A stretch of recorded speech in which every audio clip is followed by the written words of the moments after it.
You're listening to the Devil Dog Talk Show. This show contains explicit material and is recommended for ages 18 and older for mature audiences only. But hey, it's the internet. All right, everybody, welcome to the Devil Dog Talk Show on this glorious day, rainy day here in sunny San Diego, but not rainy over there where Jason is in New York, in Brooklyn, New York, the People's Republic of Brooklyn, right? Did I say that right? Did I nail it? You got it. You got it. Yeah. So we got Jason E. Starr, the Chief Impact Officer of On the Revel. And I'm just going to let Jason kind of take the lead here and introduce himself, give us a little bit of history. So Jason, please take over. What's up? What's up? Well, thank you so much, Joey, for having me, and to all the Devil Dog listeners out there. My name is Jason Starr. I am a resident of Brooklyn, New York. I've been here for about 17 years. So New York is home, but I'm a child of the South. I grew up in South Carolina, in old cotton country, as we call it. I grew up in an old textile town in York County, South Carolina. So my grandfather and all of his family were farmers. And so I grew up, I'm definitely a person of the earth. But I had city boy tendencies. So I moved to Miami, Florida for college, had a great time at the University of Miami. I tell people I really majored in leadership and community engagement. And I think that those are two things that have really been guideposts in my career. Spent some time as a classroom teacher. Shout out to all the educators. I think some of the nation's frontline civil rights workers, if you ask me. So cut my teeth really learning about working with people in community in the classroom. And then migrated north like so many other Black folks, just much, much later than that great migration from the South to the North. And came to New York and went to law school here and really just fell in love with becoming a civil rights lawyer and policy advocate and mixing it up here in New York City. And always a great place for me to keep learning. And I like to say I have beginner's eyes and my mind is eternally curious. And so New York's as good a place as any to keep writing new chapters in my life. So that's beautiful. Way to take it, just literally down a nice path of introduction. I really enjoy that. I'm like visualizing. I'm a very mentally visual person. So I was like, wow, Miami must have been beautiful. And then, going to law school in New York. It's a different experience. So I like putting I guess myself in other people's shoes to kind of not just listen, but to be like, wow, that. It must have been a very interesting path because you bring up, a lot of historical context with equity and Black communities and cultures, and then transitioning from the South to the North. That was a huge shift back in the day, right? And to be able to lead where you're at now with on the Revel. Which took me a long time to get right because I kept on wanting to saying on the level, and I'm like, am I saying it wrong? I think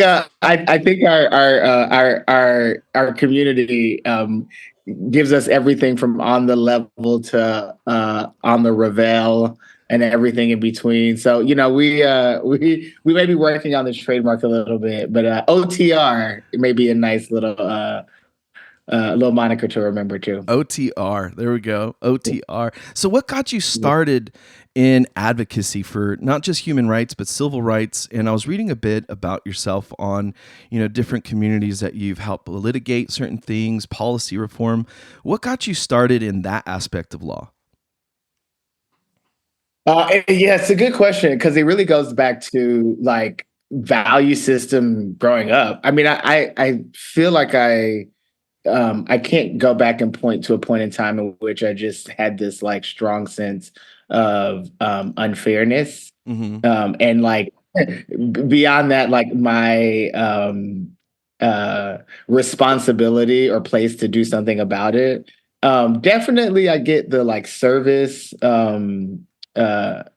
like orientation, if you will, from my mom. She was like a Girl Scout troop leader. I mean, we grew up pretty poor, although I don't think we really knew it, because it can be poor in one way, right? Like poor in money, but rich in so many others. And we were rich in so many like other ways. We just didn't have money, but we always had something to give. And yeah, my mom, and she still does this. I mean, she just never. There's no situation where she can't figure out a way to try to like help someone in need or like end human suffering. So like that core value just comes from like family, but then also this idea about that like I position myself to fight it. Maybe it's just the compassion plus the fact that I love to argue and be right, and I hate bullying. I hate seeing people who are being taken advantage of because they don't have, they're outmatched or out-resourced. And one way I knew that I could level the playing field, if you will, was my brain, right? Like I was like, okay, I can read these books. I can understand this piece of like a power element, and get this kind of education. So I kind of it was kind of written in the stars, if you will, in some ways.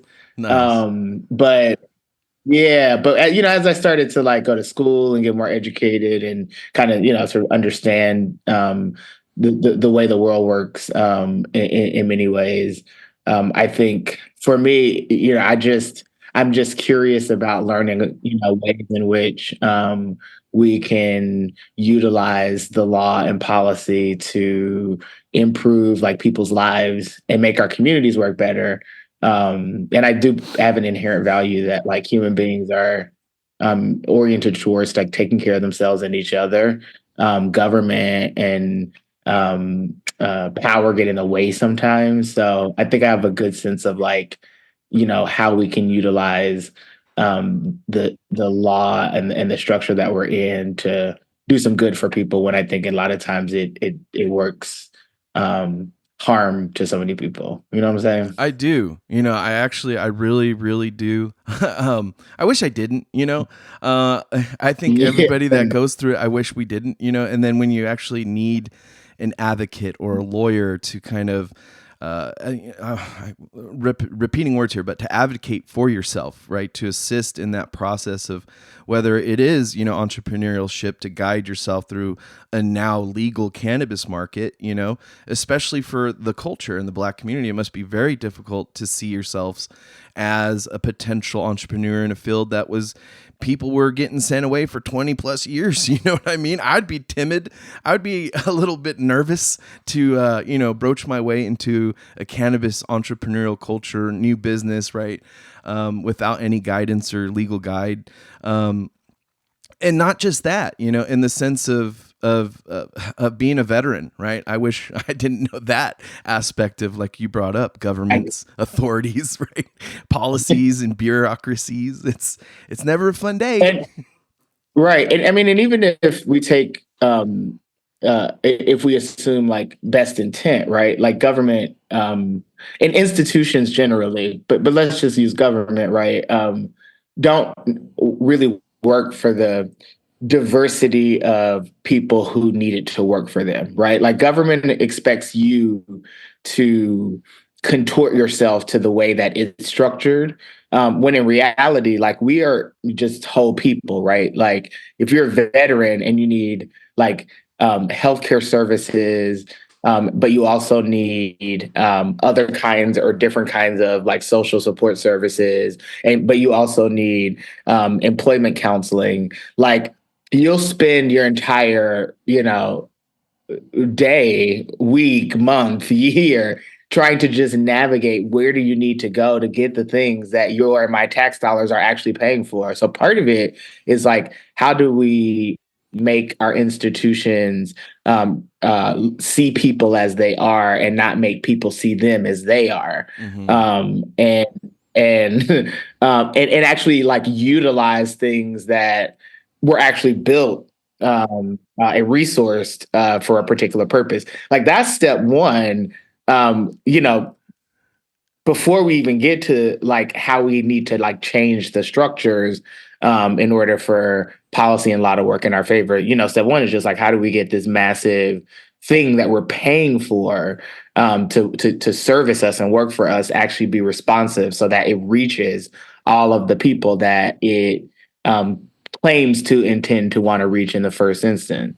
Yeah. No, you said that honestly, like just perfectly. I am honestly, I'm like, okay, look, you clearly are very well informed on what veterans go through, or you're very well informed on what it is people go through anytime they engage with the government.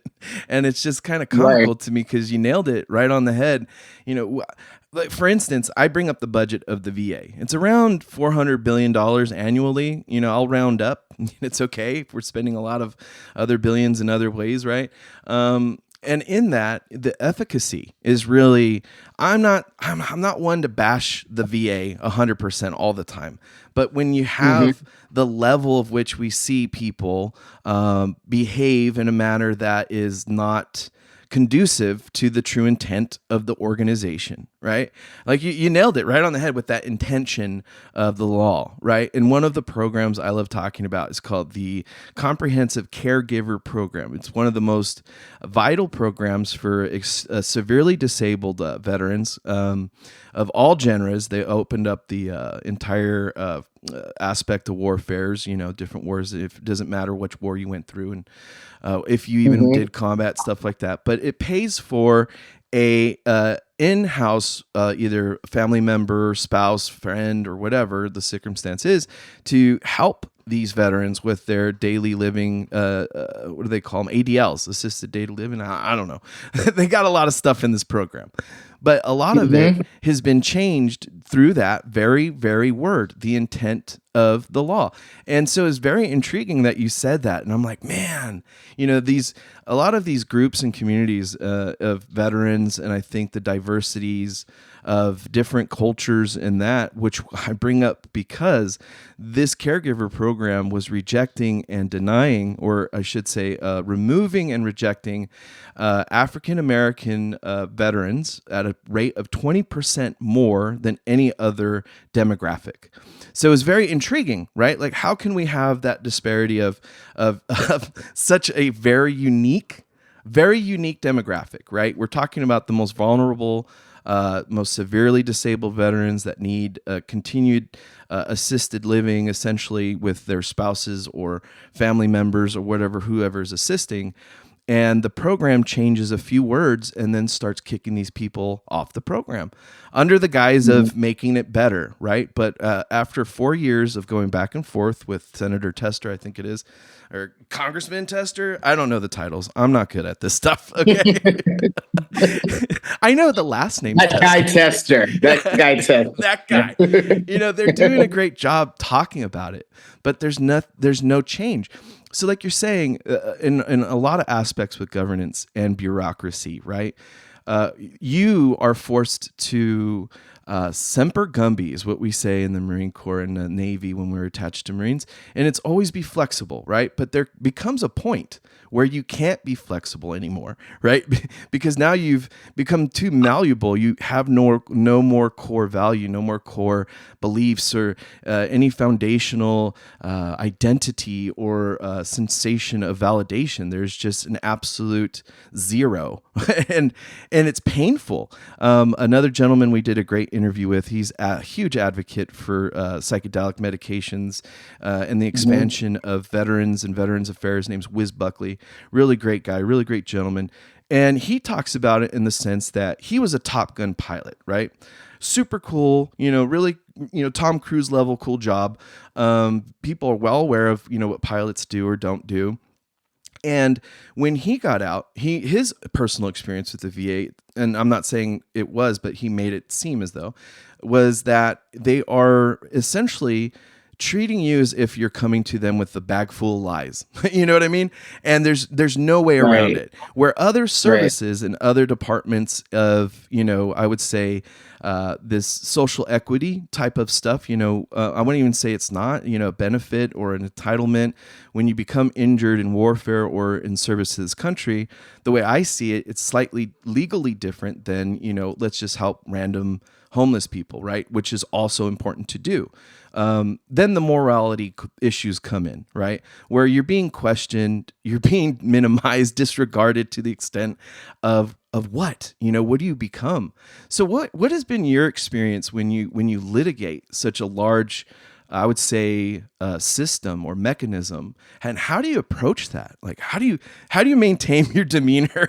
I think that's really what I'm trying to ask. Like, how do you behave well, when you get frustrated or when you're in these circumstances? Well, I mean, it's the law, right, is I think folks are getting increasingly frustrated because the fact that it is just a part of the bigger political gamesmanship. I think it's always been the case, but I think it's becoming just more apparent, to folks. I think if you are, I went to law school. I went to law school and I practiced for over 15 years, right? But the average person, the law is like complicated unnecessarily. There's all these big words, these Latin words that nobody actually really uses, and Exactly. And there's this sense that the law, which is just like the agreed upon set of norms that we govern ourselves by, is this thing that like you have to go to law school and get this sort of elite education in order to access, to be able to sort of talk to and make sense of. And it's all just gatekeeping, right? Like, I think it's just all being exposed as a bunch of gatekeeping, because the law is premised on like norms of like what's right and wrong. And we deal with that as human beings all the time. We deal with it in our families. We deal with it in our community spaces. We deal with it involuntarily in our workplaces because we have to be there, by and large, right? So we, like, non-lawyers, right? These people who are not a part of this like highfalutin profession, and got all these degrees, deal with and engage with like the underbelly, right, of law all the time. It's just that the practice of law has been sort of put aside in an ivory tower, and it's only done by certain people. So I think the frustration with a lot of things when it comes to like how does the law do equity, is really frustrating, because I think a lot of folks who want to maintain the status quo have done a good job at co-opting the institutions that do law, the courts, the judges, like so on and so forth. And so people are sort of like, okay, the jig is up. Yeah.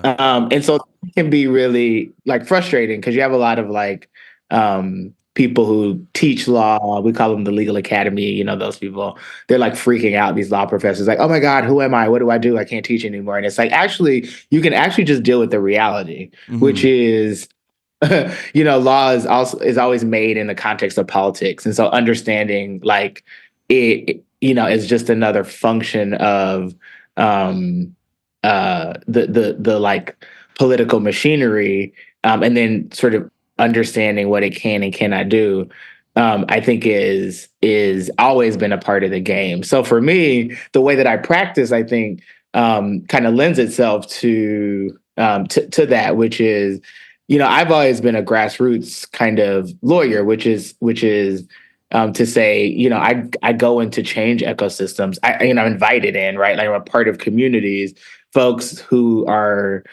fighting for change from a lot of different vantage points. Even yourself, Joey, like someone who utilizes the media to raise issues, to like talk to people, to do political education, whether it's like intentional or not, right? Like, the platform is activating a community around issues affecting them, veterans. So for me, it's just like, how do I, as a lawyer, add to that mix, right? Like, what does my training do? Like, what does my experience do? Like, what does knowledge of this system actually do? in a bigger like change ecosystem, which I think is great in like cannabis, for example, because people are like, oh, well, like you're going to get sued for this, you're going to get sued for that. And it's like, oh, yeah, we're going to get sued for everything. It's like a Mack truck. We can see it coming, right? But here's an opportunity for us to play around with ways. Two things. One is, how do we build an agency, like a new state agency that maybe it is oriented towards dealing with people in a different way? What can we learn about the way in which like services can be delivered based on the actual people who we built to receive them? That's a new opportunity 9 times out of 10 when you talk about legalization and how the state's going to do that. And then we get to play around with all these policies and programs that that lawyers can kind of create guardrails around and tell you, like, this is how far you can go. This is what could happen in court when that happens. Here's how we defend it. And so we still have the pen on that stuff. And so I get frustrated because I know that we're being irrationally and illogically constrained by laws that are really just like tools for folks who have power to maintain it. But I also think that like you can never take the function of norming away from the people. And as long as we keep ourselves connected to them and keep them activated, like we can keep pressing the boundaries of what the law could actually mean. So I think that's true in my cannabis practice. It's true across like all my work in large part. That's amazing, because it is true. It is super frustrating to, I would say, hit brick walls, and, technicalities are thrown in people's faces where ignorance is bliss, but it also kills, I believe, especially when you're participating in political gamesmanship. I loved how you said that, man. It's like the perfect term. I'm going to be using that a lot more from now on. I am, because it removes the self, right? And what I'm hearing you explain how you practice is you're habitually going into a place of dissonance, right? Of friction, which is the courthouse, which is litigation and all that stuff. It's nerve-wracking for me to even think about it, right? But the part of that is that exposure therapy. That's how I see life sometimes, right? If you don't go out for a walk, you're gonna become agoraphobic. I've gone through those phases of all that stuff, right? Everything that veterans go through and just disabled persons go through, trying to, again, behave in a society with well-established norms. You nailed it. Like, I can't believe we're having this type of conversation within regard to my own personal experience. Like, I literally been talking all week about this with counselors and my therapist, my wife. Like, well, I am at a crux. I'm at a frustration point. I'm at a pressure point with life at points, right? At terms. And it comes to the basis of engaging within a society where there's well-established norms. And then I go to operate within that normal behavior. And then there's this odd occurrence, just random, and it's consistent. It's consistent over time with me. My wife says I have it's either the worst luck or the best luck, depending on, how you look at it. But I think you would agree it's good luck, because you said it just a moment ago. When you approach a problem, and you yourself, said it very nicely there, where you approach a problem and you can instill these, guides and these boundaries, and how do you break down the concepts of how they're going to, sue you, and how you, prepare a package. And essentially what you're saying to me was the same experience I had applying for benefits in general. Like, you had to come with a strategy. You had to have tactics, right? A strategist like yourself, and you had to approach it in a manner of poise and collection, where you can't be frustrated. I've had security guards walk into my medical appointment with hands on their weapons because I seemed a little bit angry, when I was responding with my doctor.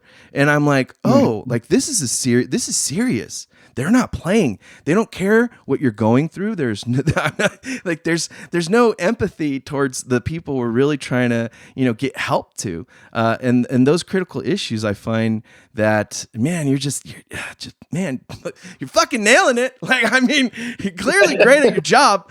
I wish we could have talked 12 years ago. Right? Well, that's a little bit of the theory behind On the Revel too. I started on the government side, actually. I mean, I started way back in doing cannabis policy work through stop and frisk, like policing work. I was a baby lawyer here, working at the ACLU of New York, and that was the energy in New York City specifically. It really expanded statewide.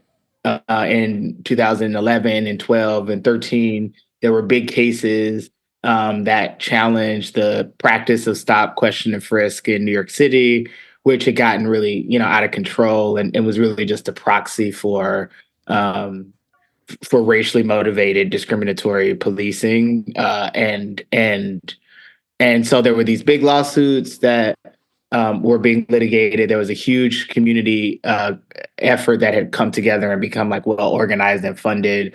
So a lot of coordinated energy, and there was legislation in the city council. So kind of all levels of government being affected. So that's kind of how I cut my teeth in, sort of being a community lawyer in and around New York City. And the cannabis story really told itself through like all of the data. So all of these, there are hundreds and hundreds of thousands of stops. And so we could talk about how cannabis prohibition and enforcement really drove so many of those stops. And there had been a collective acceptance, right? I mean, this is around the time when Washington State and Colorado, of course, California had a much longer history, but there was just starting to be a broader national acceptance of that cannabis enforcement was a waste of money and unnecessary. And so, we started doing like municipal decriminalization stuff, getting prosecutors to deprioritize cannabis enforcement. But really all that ground energy was building towards like the first real effort to to legalize in New York. The first bill got put in 2013, if I'm not mistaken. So that was, so that's sort of my trajectory for the first couple of years. And then I had this unique opportunity to go inside of state government, which I, tell people I went kicking and screaming, but the strategy there was like, somebody's got to go inside there and figure out the ways in which like our allies in there always seem to drop the ball right before we get to the finish line, if you will. Yeah. And so I thought I was going to be an emissary, for 2 years, get a master class in the sausage making and come back out. I didn't realize that the political environment would change so much. I tell people I accepted the job on election day 2016 before we found out who was going to be the new president. And I started 4 days after Trump's inauguration as the chief counsel for civil rights in New York State. So like, I'm like you, man. It just seems I just find myself in these wild circumstances. Like, okay, the first assignment I ever got from the governor was the Muslim travel ban. I just got a phone call 4 days in, and he was like, "Okay, so what's New York State's response?" And I was like, "I don't even know where the bathroom is, homie." Like, like I was watching this shit on CNN, and now like I'm in the arena. But so I got a chance to do cannabis stuff, from that vantage point, and so yeah, I mean, like I learned about Revel in the context of trying to connect with people. Like I was the person with power, and I was like, how do we open up these doors and bring in constituencies and communities that need to inform our public policy? And when it came to cannabis, Revel was the only sort of folks organizing potential entrepreneurs, existing legacy market folks. Like the advocates had a really strong coalition, but it was advocates. There were criminal justice advocates and economic development advocates, but no one who were like, who are the people who are actually running the shit now? Yeah. Like, who are the people actually trying to transition into? And I met Jacoby and Lulu, and they were like, yo, would you speak at one of our events? And I was like, I'm leaving government. Andrew Cuomo can't do anything to me now. So sure. Um, uh, and it was just perfect. It was like I was like, this is a big missing piece of the grassroots puzzle that we've been missing. And I just love the ingenuity and thoughtfulness. I mean, they had no idea they were organizing. They were just kind of like Trying their best. doing. Yeah, they were just like, we were in Oregon, we were in Washington. We kind of saw stuff out there from the ground up, and we saw what was missing when it came to like a necessary space for those kinds of stakeholders to find each other and to build power. I mean, they didn't have that kind of analysis, but that's what they were doing. So we just kind of fell in love, friendship love, if you will. Myself, Jacoby, Peter. We were just like, oh, these are people that I was supposed to meet. And yeah, it's good right now for the function I'm in, but we're going to be friends. And so when I left government, just kept a connection. And not to toot my own horn, but I had so much exposure. People are like, oh, what do you want to do in cannabis? Like, you can come work for me, come work for me, come work for me. I mean, I'm a civil rights lawyer by day. So Revel became like my cannabis home because for me, my place in the industry right now is to continue to like build a bridge between government and the agency and the communities. I think are still at risk of getting left out, to close the knowledge gap. So I think that's an important consequence of prohibition that we can't forget. I think financial capital and that kind of stuff is really critical to these entrepreneurs, but closing the knowledge gap is important to everybody. And it's a big piece of how the industry is going to be successful, because it's not just consumers and potential entrepreneurs that are going to make up this industry. It's everyone in this beautiful city and state. So we also got to make sure that the consequences of prohibition that have been written on their psyche, that we respond to them too, so that they're not afraid, so that they start to see cannabis as something that can be integrated into everyday pieces of civic life, and that like industry stakeholders and leaders recognize that we also need to build an industry that's responsible and responsive to like our local ecosystem. So like that's a lot of the work that I do at Revel, is really trying to think about like, what does this industry need to be like really successful over the long term here? Because if it is, then it means that those entrepreneurs, those folks we fought for, the people who are going to get those community reinvestment grants, that we can make good on that promissory note, because we have a good, strong industry that exists alongside so many other great industries in the city and state. That's amazing. And it's going to be fortified, and the foundation's going to be built off of, like you said, that closing of that knowledge gap, where it's critical. And I find that so valuable to piggyback on right now, because it is critical and in general terms of anything that's changing, right? When things change, it's going to take time. I mean, for Christ's sake, it took 2,000 years to go from geocentrism, cosmology, those are words, where you think you think the world is the center of the universe, right? And then it took 2,000 years, and this dude named Kepler, and some things were observed, and then he was like, wait a minute, it's heliocentric cosmology, folks. It's actually centered around the sun.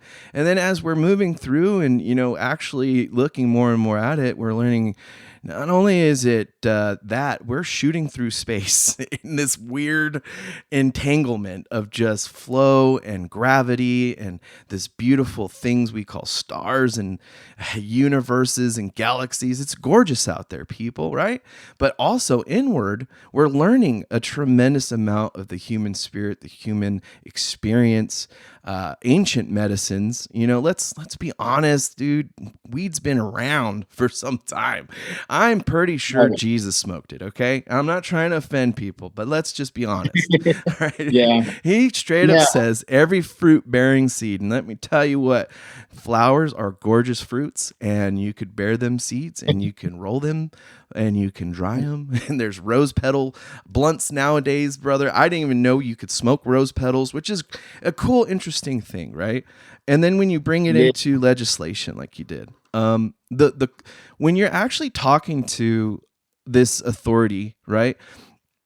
Not only are you bridging gaps, but it's the authority has to be welcoming and approachable, because if it's not, then you just have dissonance and confrontation and frustration. And so I love how you brought up previously, bringing in the conversation piece in an approachable way where we're bridging these gaps, not only, between the end users or the consumers or the producers, but legislatively where we're shoring up that back end and we're protecting people in the long term, and we're shifting the group think of societal normatives within the law terms, right? Which you said, and it really rucked my bell. These are norms established by society, the people, right? And I do believe in that foundation of the founding fathers, that government was the only thing meant to be restrained, not people. You know what I mean? And to me, I see that the way that even governances and bureaucracies and policy reforms and the conversation is more of a supplication, a rattling of the can, a begging, the little Timmy, asking the Scrooge, give me some change, sir. And then they look down on you and you're like, wait, why are we talking it from the perspective of us being downward from this thing we're supposed to be involved with, right? Like if it's education, cannabis, if it's farming, if it's opening up, Veterans Affairs, they removed it through this new approval thingy, approving for cannabis, or at least recommending cannabis for veterans to pursue in that state that is legal, right? And I go back and forth with it, and it's going to be a very long time before we see the largest federal agency within healthcare pivot and support something as amazing as cannabis because of the special interest groups. And then you brought up a word that I learned recently: shareholders. Who the fuck are those people? Right? What do you mean there's inside trading and closed doors and shareholder? Who the fucking shareholder? I thought I was supposed to be the guy that we care about, the veteran, right? The person that's asking for the help. No, we gotta talk to our shareholders first and see what they think. And I'm like, well, how do I talk to a shareholder? And then that's when I learned about CFR codes and the way that the legal process is actually opened. And, you have a period of commenting and questioning and hearing out and lobbying and all this crazy shit. And I'm like, wait a minute. So the disabled guy is supposed to pull his shit together, get into a room where all these people are wearing suits and act appropriate with right words, not cuss and not be, triggered or engaged in a moment of anxiety. No, where's this expectation, right?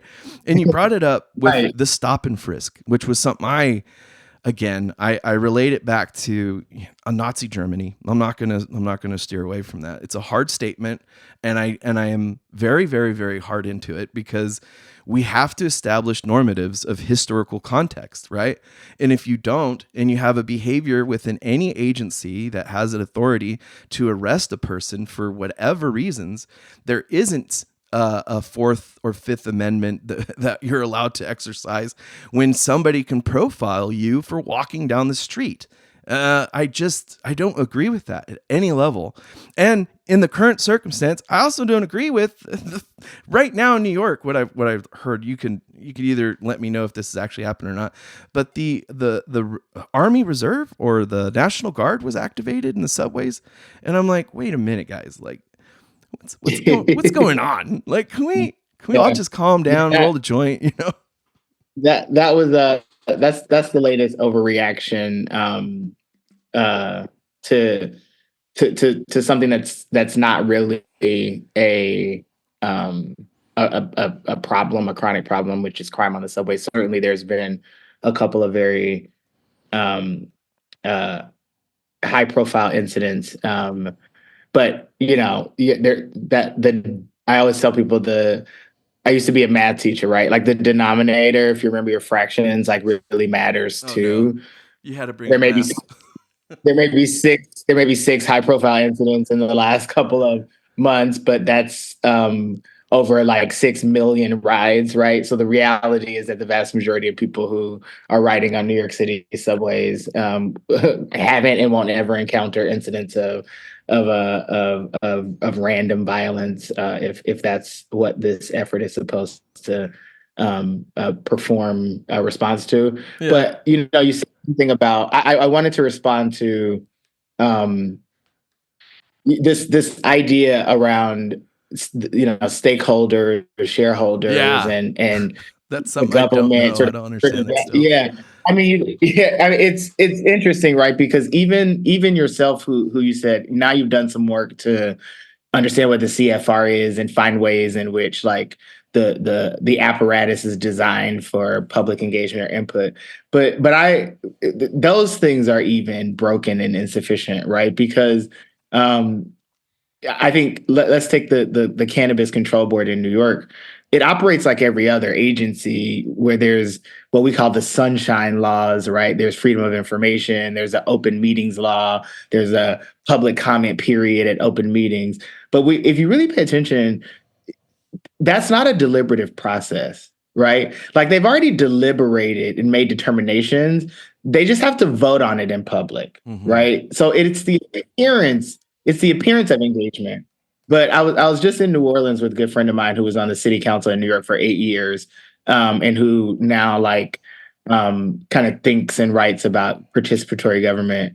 And people hated him because he was like, I'm just gonna march to the beat of my own drum. Probably not gonna like be a career politician because of it, but I'm gonna do this thing called co-governance, and I'm gonna put these big decisions that I have the power to make a determination about, particularly in New York, like rezoning, right? So some developer wants to redevelop property, and they need the city to rezone, and they're going to gentrify likely, and right's a big fight, right? Because there's so much private money coming into usually places where there's been a history of underdevelopment or underinvestment, right? So there's all these risks, right?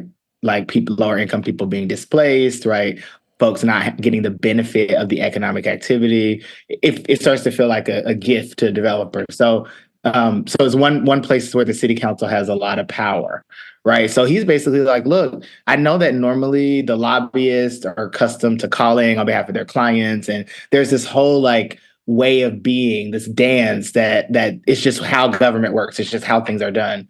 But the people always end up getting left out of it. And anything that they get is something that some stakeholder, somebody has told them like, yo, this is the best we can get for you, or this is what we got for you.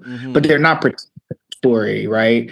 And so like one of the things I think we got to do to re-inspire like confidence is we've got to stop thinking about like our political class as people who, again, like I was talking about the law, who are doing something that you need some kind of specialized knowledge to do. People can come together and decide like how they want to create norms, and then what policies they need in order to like improve the quality of their lives. Like, so we don't need to be governed, but we need a process of co-governance where like the elected official is really engaged like meaningfully with like the broadest base of their constituents in order to like make a determination about like what is happening.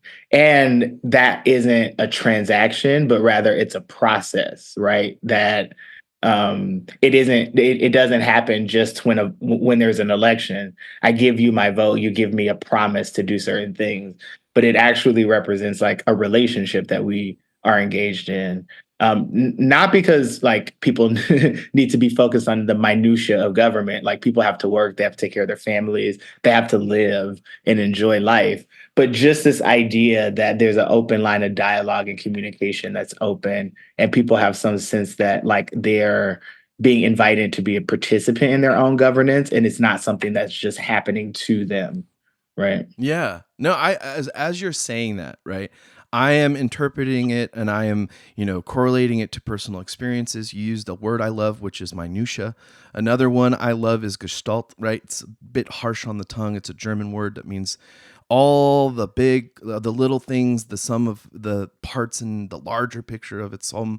It's really awesome that you're saying this, because to me, you're providing not only the avenue of approach, which is communication, but you're literally creating that solution, right? The solution to these problems we are seeing is that governance and government and bureaucracy and stakeholders are telling the people and the public, this is good enough for you, and taking a bigger piece of the pie.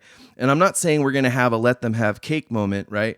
But it feels like in society you nailed it again, man, that confidence.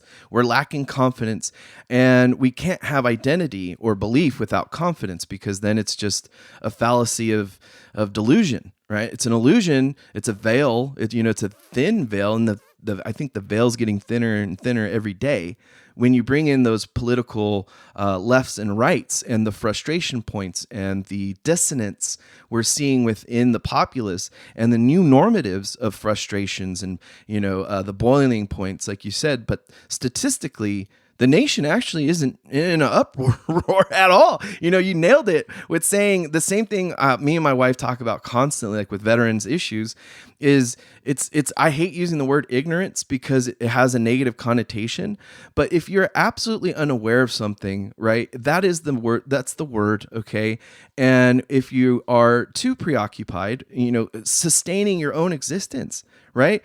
Going to work to and from with it. I don't even know what the inflation rates are currently, but it's difficult to do the same things we did pre-COVID, of course, but also throughout COVID, we had a very nice economic shift with pivotal technologies and different ways to associate economic prosperity, entrepreneurship, right? The human race pivoted in such a global way that I don't think we're giving ourselves enough credit. And governments and society, we're not utilizing the lessons learned the best we can, right? If we improve telemental health to the point where, or telehealth in general, where I could, beep, boop, bop, bop, and talk to a physician about my mental health right then and there over a screen, I don't have to drive, 30 minutes and go through a panic attack, or I don't have to go on a subway. I've never even been on a subway, but, other than the sandwiches, right? But, I've never been through that stressor of being on the subway. If you were to interject the current situation of the National Guard, as a veteran, I'm like, I'm not going. This is too many things are triggering my PTSD responses of saying, dude, don't move, just stay where you're at, relax, let things blow over. But things shift, and if we don't constantly build new methods while integrating the old, that worked, right? If we remove the pillars that uphold the foundation of our household, guess what? We're going to have to start all over again, right? But the foundation was engagement, follow through.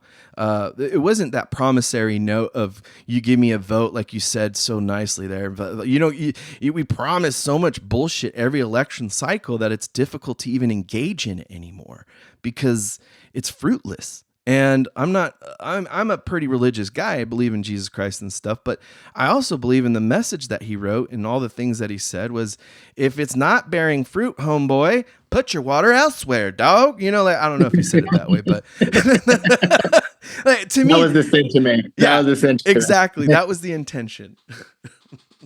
And we can, we also can learn so much. That's what gets me really excited about being a person who has access to certain spaces because of education and professional experience. But like figured out a way to do it, or maybe kept a commitment to doing it uh, with a grassroots approach, which just means like for me, I have the benefit of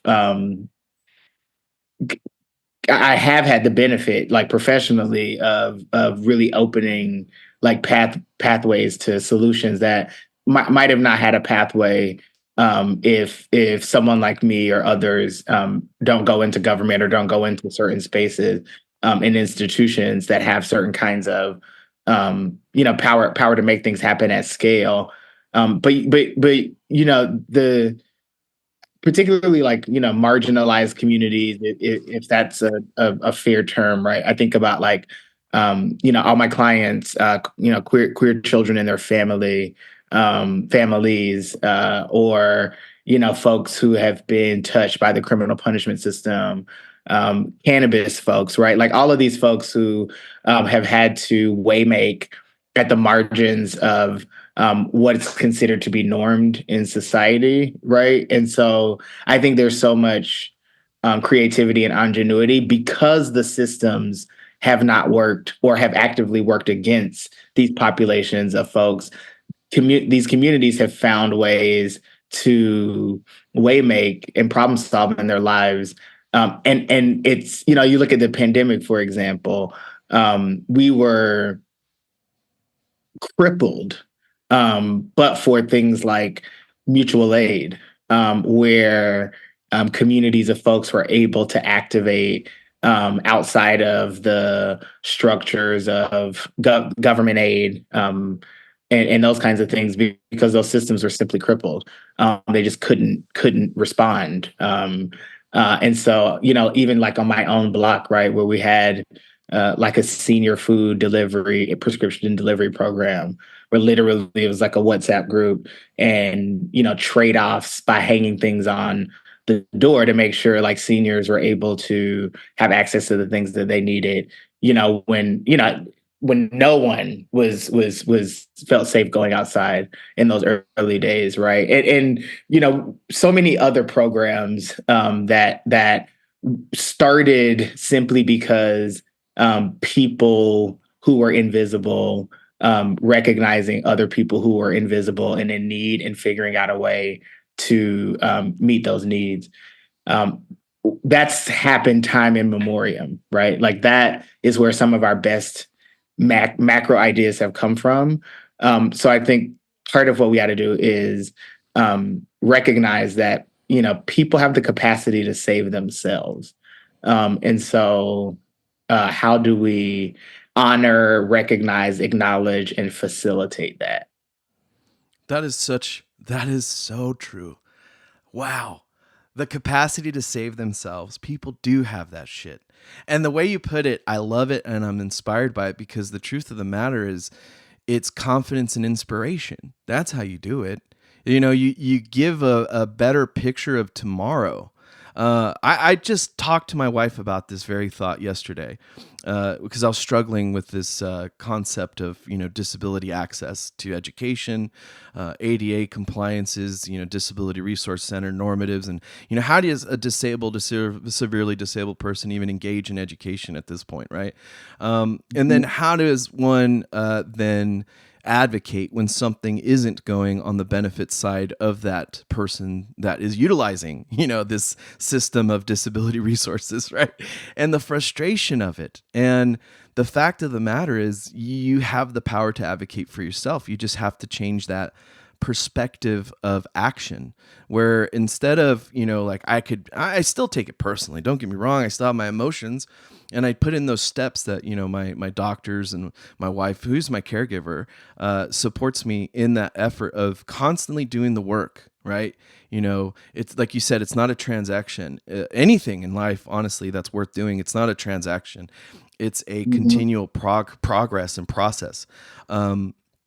In establishing in children development, right? The confidence is to speak openly, to feel heard and listened to, observed, and validated in whatever regard. It doesn't matter. I truthfully and honestly believe that it doesn't matter the struggle, as long as we approach it with the same bedside manner. as a person that practiced medicine back in the day, right? I always approach the problem with the same bedside manner. What is the problem and what is the emotions? What is the objective, subjective? And I should said subjective first because, the whole SOAP note is written SOAP, not any other way around. So it's kind of engaging where, we have these conversations that I think are more interesting than us circling and circling and circling and the ad hominem and the attacks and I'm like, dude, like what is the actual problem? Because it feels like we're fighting amongst ourselves as children over what biscuit we got to grab, but mom and dad didn't make more biscuits. And I'm like, hey, why don't we just maybe tell mom and dad I'm going to get a paper route, I'm going to go to the grocery store and get more flour, and do you mind, because I don't have the recipe, give me the recipe for more biscuits because I'm done fighting my brother over this. You know what I mean? No, I love that approach. People have the capacity to save themselves. So let's move on a little bit on the Revel. Let's move on to the Revel a little bit more. How did On the Revel get started, and what is the purpose of On the Revel? And if you don't mind me asking, I don't really know what a chief impact officer is. I'm guessing that means, effectiveness, but I'm just throwing shit out there. Yeah. So On the Revel started back in 2016. The brainchild of the brother and sister that never should have been, but we're glad became Lulu and Jacoby. Both Lulu and Jacoby have sort of strong New York connections professionally and personally. But Lulu is originally from Oregon, Jacoby from Colorado. And so, they had done some work in the sort of tech and entrepreneurship fields, respectively, here in New York. And of course, back then we sort of saw the burgeoning energy around building a legal cannabis market here. They, being back in Oregon and Colorado specifically, had front row seats to the way in which the new markets had developed there, and I think saw a space in the conference ancillary service space.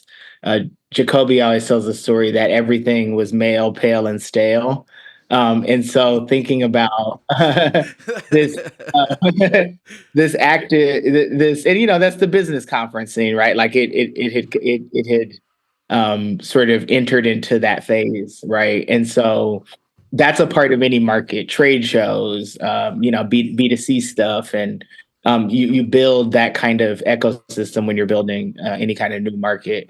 And so they knew what was at stake here in New York, and I think also had a good sense of the richness of the legacy community, if you will, but also knew that, talk about bridging gaps again, that there's certain legal market information that there's a knowledge base there that you have to have or have access to in order to make that transition and to operate. It's not a seamless transition from the legacy market to a regulated market. So the idea was, how do they start building that base here in New York? I think part of it was for them, how do they just meet those people and get those people to meet each other? Very simple, right? So it started as the Cannabis Tech Meetup Group, which we're so grateful that name lasted only a few months.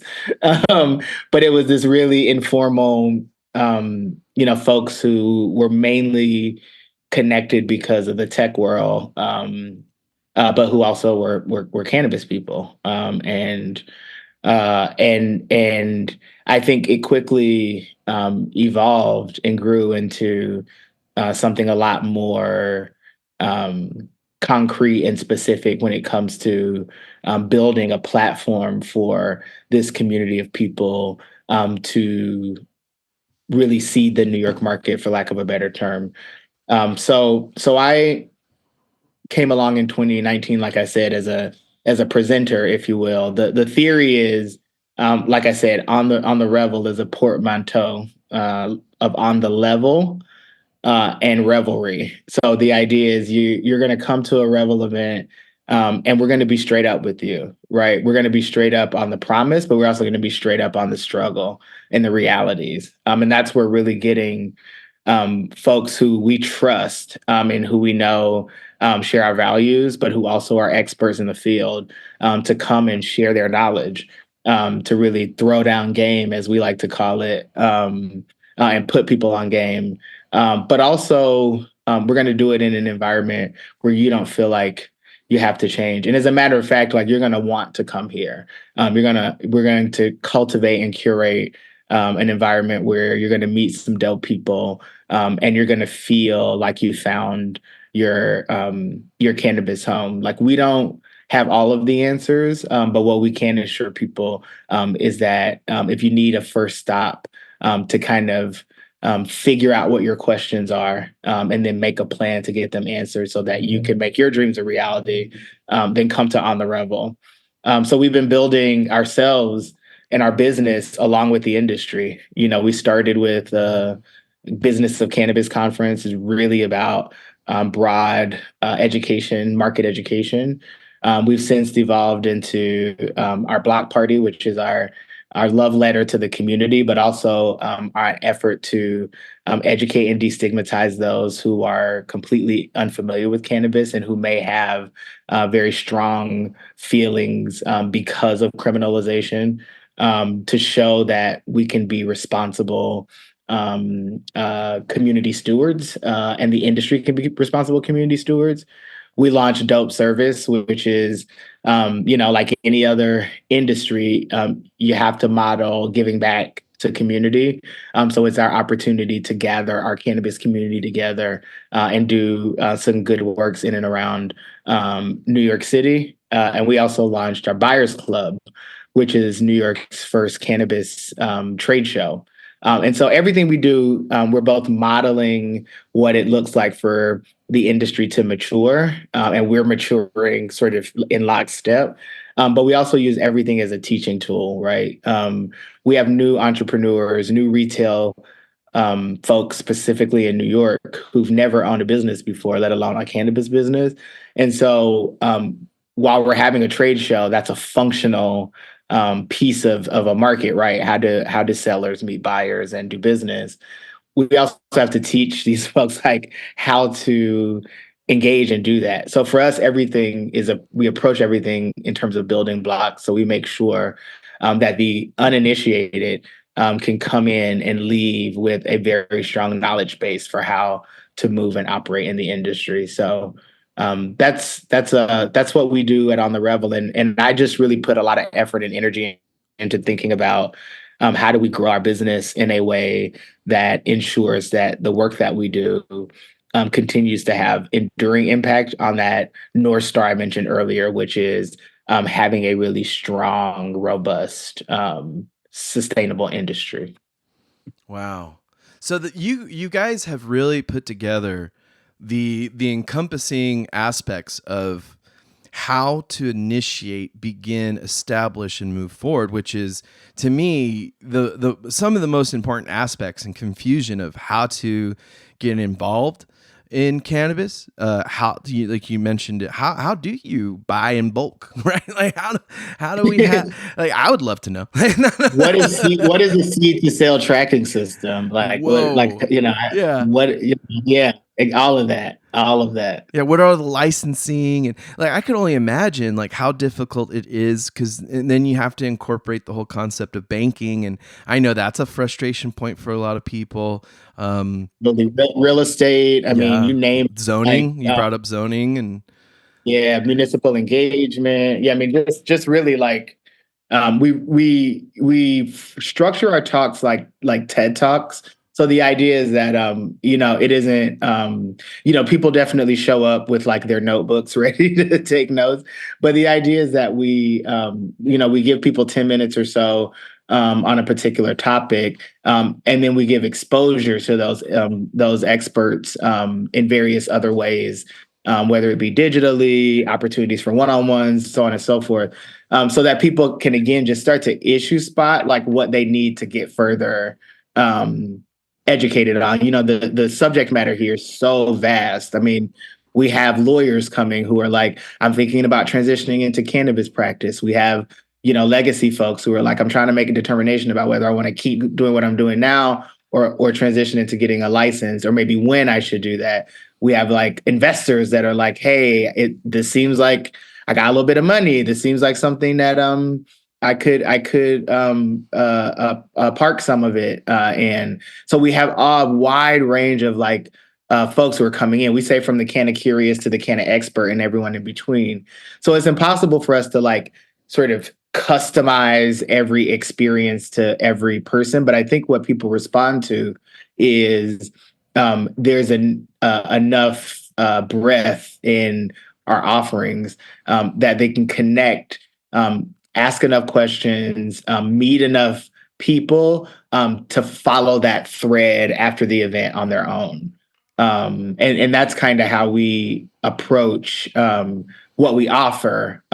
Because again, like I said, we see ourselves as a part of a bigger ecosystem. There are other people who are doing knowledge gap work, who are working more specifically in specific areas of the market. We consider all of them, again, if they have the same values, to be core partners and collaborators. So you'll see from us a lot of what we call horizontal relationships.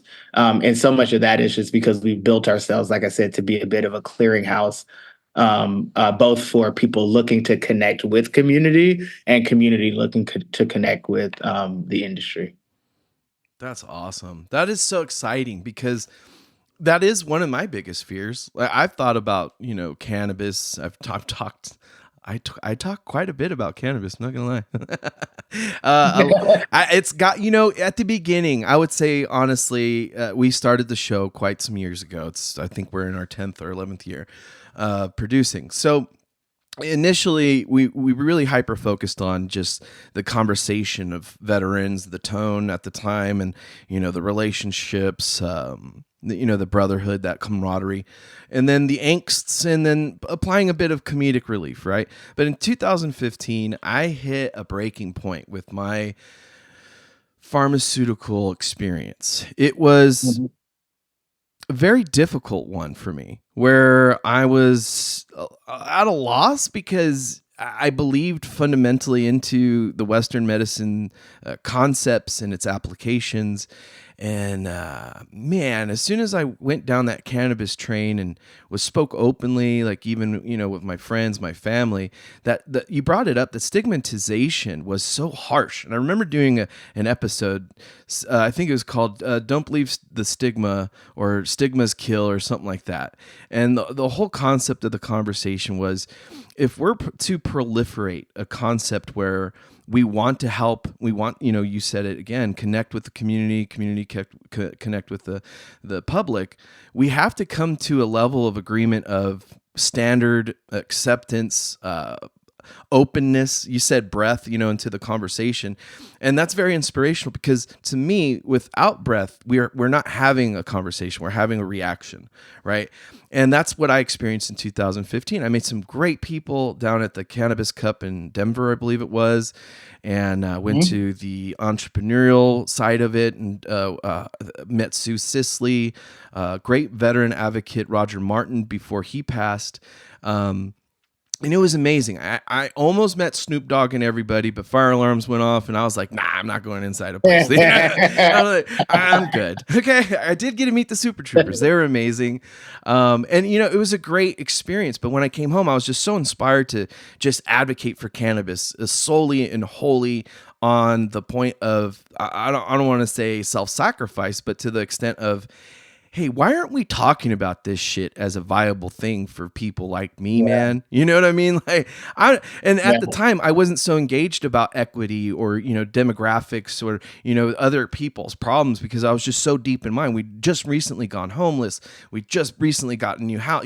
We went through the whole troubles of what people speak about with veterans and families and issues, right? And it got to the point where I just got up and said no more. I'm going to advocate for cannabis openly.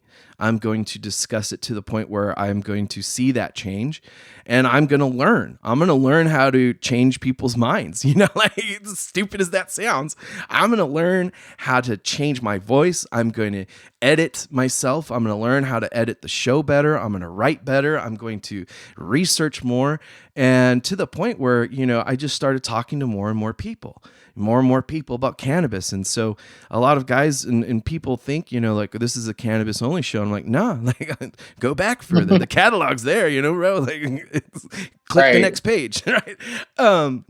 But it's important to focus on these important transitions in society where as On the Revel has established a safe haven to have these kind of communities, which when I was, that's almost 10 years ago, 2015.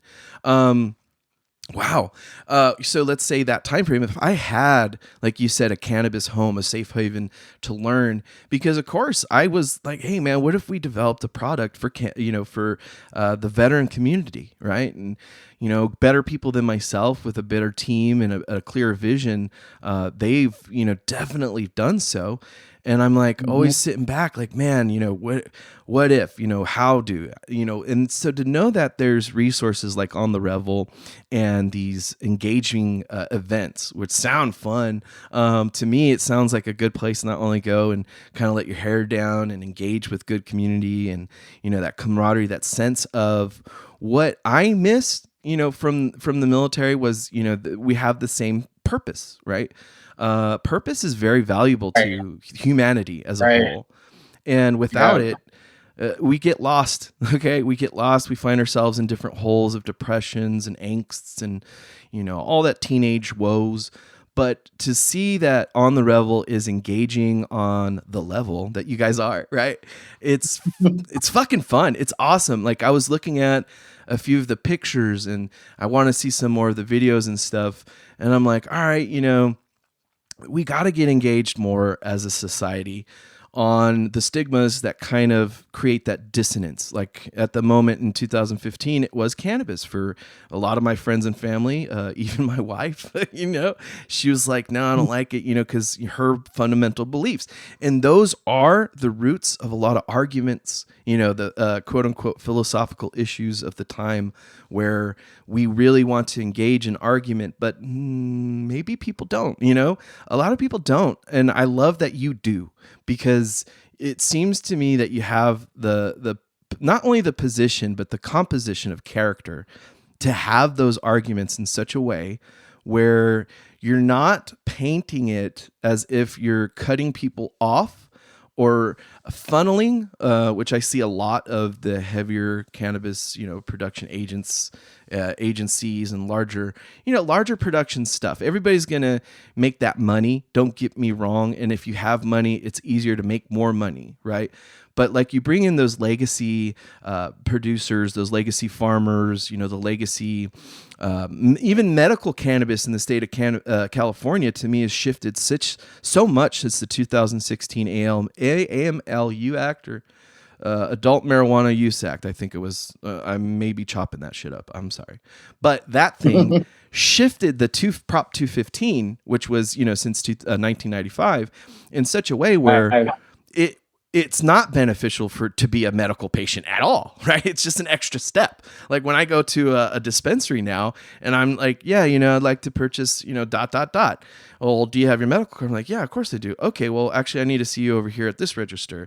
And okay, let's do your ID. And here we go. It's a long form process of getting a 25% discount if I'm lucky, right? And then the compounding of, oh, well, we can't, because you're a disabled veteran, we can't add the 2%. So then the taxes, Jesus Christ, right? Oh man, I don't engage in consumer level purchasing because it's financially it's wrecking, right? So I learned how to grow, and that's what I very much loved about your approach to this. People have the capacity to save themselves. So I started growing. And that passion went from, hey, I really like growing cannabis to I really like growing cannabis and I really like breeding different strains. All right, cool, dude. Like also I really like, soil development and I'm very intrigued by long processes of the ecosystem within the biodome of this plant soil, and how to get my purple sticky punch, like Pauly Shore said in that movie Biodome, to be the best purple sticky punch, right? How do I get that fruity flavor, those terpenes, and that smack in the face gas, right? Like, I love weed, okay? And to me, it's more than just the effect. It's the relationship to the plant. You're nurturing it. You're learning from it. It's learning from you. You're learning with your environment. You're learning about the sun, and the Farmer's Almanac actually starts making fucking sense, and moon phases and shit, and solstices, and you're like, wait a minute, am I turning fucking weird? Well, no, right? I mean, it's a beautiful story, because look at, we talk about unlocking, like, or closing the knowledge gaps, or unlocking the base of knowledge to so many folks and communities, like that being a harm or prohibition, and like something that we have to be restorative about in our legalization effort in this moment. But even your personal story, right? Like, I picked up, you're like, yeah, like I saw this problem, this access problem. And so, yeah, I have an opportunity to grow my own, and then look at all this stuff this inquiry that you went on, just simply based on like solution, problem solving something in your life, right? Like, it's not that, okay, now I grew weed because, I like to smoke and I want to consume and I need like better access and cheaper access. But it then unlocked all this inquiry into soil and the sun and growing methodologies and all these kinds of things. And like that, it can be so true in so many different areas, right? Like, we have people coming to us. It's like these guys, they came to our event, and one of our events, and they just got fascinated in like the security piece of it. They're like, oh, there's this whole like cottage industry or ancillary industry around like security and event security and those kinds of things. And we were like, well, that actually these new regulations require, certain levels of security, at retail locations, at certain other locations, delivery, et cetera. And so they sort of birthed an idea for security services out of that. I think these are people who just like probably showed up because it was a cannabis forward educational event that was consumption friendly, right? But that to me has been like that's why I get so excited about cannabis. I work across so many issue areas. And people are like, well, how does this fit? Right. And I'm like, it's the most exciting thing, because we don't even know how much we don't know. And now we have opportunity to like, in the context of building this new industry, unlock a whole lot of new lines of inquiry. And to me, like, that's the human existence, staying curious, right? Beginner's eyes, and never sort of resting in the fact that we have all the knowledge that we're ever going to have. The joy is being able to discover these new questions, like new interest, new curiosities, that I think like keep us as a human race, like more focused on the things we should be focused on, and less focused on how to, sort of tearing each other down or fighting over the biscuit, as I think you, that's what you analogized to earlier, right? Yeah, I did, because in the veteran community, we talk about the crab trap, okay, and essentially, the reason why crabs can't get out of the trap is because everybody else is too busy pulling each other down. And it's a very cool concept, but of course I love the biscuit because I feel like that draws to the more emotionability of trying to figure it out as a family, where the crab trap just seems very dark. Okay.